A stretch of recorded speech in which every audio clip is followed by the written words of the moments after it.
मनुष्य के जीवन में जब तक अध्यात्म नहीं होता तो जानवर होता है। वो मनुष्य रूप में वो राक्षस होता है, वो जानवर होता है, क्योंकि उसको पता ही नहीं धर्म किसे कहते हैं। अध्यात्म का पता नहीं तो डर किसका उसको।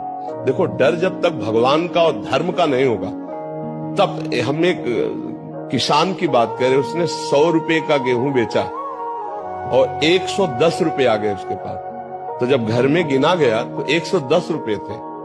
तो उस किसान ने पहले आज्ञा करी कि उसको जाओ पूरा रुपया दिखाओ कि 10 रुपया आपके एक्स्ट्रा है, ये लीजिए, तब हमारे घर में पानी पिया जाएगा, ऐसे नहीं पिया जाएगा। अब अगर आज का समय देखो तो दबा के रख लिया जाएगा कि 10 एक्स्ट्रा में आ गए, लेकिन वो 10 तुम्हारे लिए हानिकारक होंगे। तो आज का समाज चरित्र को बेच करके, धर्म को बेच करके वो धन की प्राप्ति चाहता है।